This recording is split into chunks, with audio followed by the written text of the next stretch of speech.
Bismillahirrahmanirrahim. Assalamualaikum warahmatullahi wabarakatuh. Perkenalkan, saya Nina Sumarni, ahli media keperawatan, peserta Latsar PPSDM Regional Bandung, Angkatan 11, Kelompok 3. Di sini saya akan memaparkan laporan aktualisasi saya yang berjudul Peningkatan Kepatuhan Berobat pada Pasien Hipertensi melalui konseling di UPT Puskesmas Luigong, Kabupaten Garut.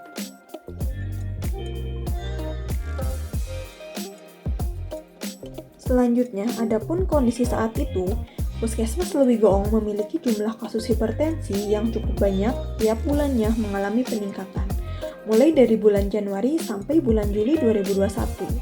Kurang lebih 679 pasien dan hipertensi menempati 10 kasus penyakit terbanyak di Puskesmas Lewigoong.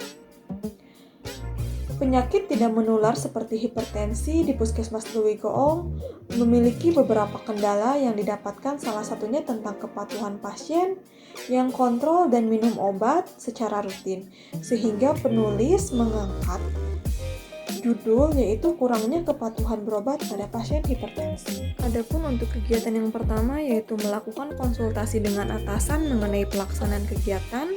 Tahapannya yang pertama mengatur waktu dan tempat konsultasi terkait pelaksanaan kegiatan dengan mentor, lalu melakukan konsultasi dengan atasan mengenai pelaksanaan kegiatan dan menetapkan kegiatan yang akan dilaksanakan. Selanjutnya untuk kegiatan yang kedua yaitu koordinasi dengan PJUKP dan P2P mengenai kegiatan konseling dan kartu kendali berobat hipertensi. Tahapan yang pertama menghubungi PJUKP dan P2P untuk menyepakati waktu pertemuan. Lalu yang kedua melakukan koordinasi dengan PJUKP dan P2P mengenai kegiatan konseling dan kartu kendali berobat pada pasien hipertensi, lalu mencatat hasil koordinasi terkait rencana pelaksanaan kegiatan. Selanjutnya, adapun kegiatan yang ketiga yaitu membuat media konseling kesehatan berupa leaflet, videografi mengenai hipertensi, membuat kartu kendali berobat pasien hipertensi, dan membuat pertanyaan pre dan post test. Adapun tahapannya yang pertama menyiapkan materi, membuat leaflet dan videografi, membuat kartu kendali berobat pasien hipertensi, membuat pertanyaan pre dan post test, lalu mengkonsultasikan videografi, leaflet, dan kartu kendali kepada mentor dan PJUKP lalu PJP2P. Selanjutnya untuk kegiatan yang keempat yaitu melakukan konseling dengan menggunakan leaflet dan videografi dan melakukan pre dan post test. Adapun untuk yang pertama menyiapkan tempat dan media konseling, yang kedua melakukan konseling menggunakan leaflet hipertensi, dan yang ketiga melakukan konseling menggunakan videografi, yang keempat melakukan pre dan post test konseling, dan yang kelima kegiatan pembagian leaflet hipertensi.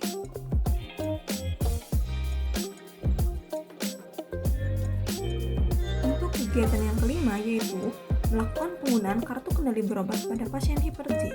Tahapannya yang pertama, melakukan sosialisasi tata cara pengisian kartu kendali berobat pada tenaga medis di poli umum, lalu memberikan kartu kendali berobat pada pasien hipertensi, dan meminta tanda tangan kepada pasien sebagai tanda terima kartu kendali berobat hipertensi. Lalu, adapun kegiatan yang keenam yaitu melakukan pelaporan monitoring dan evaluasi. Untuk yang pertama, mengumpulkan bukti-bukti kegiatan,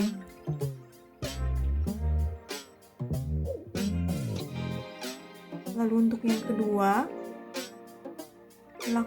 menyusun laporan kegiatan, dan yang ketiga, mengkonsultasikan mengenai evaluasi laporan kegiatan dan melakukan perbaikan sesuai arahan. Selanjutnya, diagram dan grafik peningkatan kepatuhan berobat pada pasien hipertensi. Adapun untuk diagram kepatuhan berobat, dari 21 pasien terdapat 16 orang yang patuh yang datang kembali sesuai dengan jadwal yang telah ditentukan, lalu ada 5 orang yang tidak patuh yang tidak datang kembali. Lalu ada peningkatan pengetahuan pada pasien hipertensi sebelum dilakukan konseling nilai rata-rata 50 dan sesudah dilakukan konseling dengan nilai rata-rata 85. Adapun kendala dan solusi penulis tidak lepas dari suatu kendala yang salah satunya saat pengisian form pre dan post test, beberapa pasien lansia tidak bisa membaca dan menulis. Solusinya, penulis membantu untuk membacakan dan menuliskan saat pre-test dan post-test, lalu selalu konsultasi dengan mentor. Selanjutnya ada tabel perbandingan antara tanggal perencanaan dan tanggal realisasi. Adanya perbedaan tanggal, tetapi itu tidak dijadikan suatu kendala. Saya sebagai penulis selalu koordinasi dengan mentor. Lalu ada kesimpulan dan saran pada kegiatan aktualisasi ini. Penulis menerapkan nilai-nilai dasar PNS yaitu akuntabilitas, nasionalisme, etika publik, komitmen mutu, dan anti korupsi, serta menerapkan kedudukan peran ASN dalam NKRI yaitu manajemen ASN, pelayanan publik, dan wall of government. Pelaksanaan kegiatan aktualisasi ini menjadi salah satu penunjang dalam mewujudkan pencapaian visi Puskesmas Lewigoong, yaitu menjadi puskesmas yang bertujuan untuk maju, sejahtera, dan bermutu untuk mewujudkan masyarakat yang sehat dan mandiri. Penulis memperoleh hasil dari perekatan form pre-post test dan kartu kendali berobat pasien hipertensi yang telah diisi selama 10 hari, yaitu adanya peningkatan pengetahuan dan kepatuhan berobat pasien hipertensi sekitar 76%. Kondisi ini tentunya belum sesuai dengan capaian peningkatan kepatuhan pasien yang diharapkan, yaitu 100% dari pasien yang berkunjung ke puskesmas. Adapun untuk sarannya yang pertama, kolaborasi dengan tenaga kesehatan yang ada di Poli Dalam agar selalu memberikan konseling dan kartu kendali berobat pada pasien hipertensi yang berobat ke puskesmas. Lalu kolaborasi dengan tim pengadaan agar kartu kendali berobat diperbanyak sehingga pasien mendapatkan kartunya. Lalu videografi hipertensi agar selalu ditampilkan saat jam kunjungan. Sekian pemaparan laporan aktualisasi saya. Terima kasih. Wassalamualaikum warahmatullahi wabarakatuh.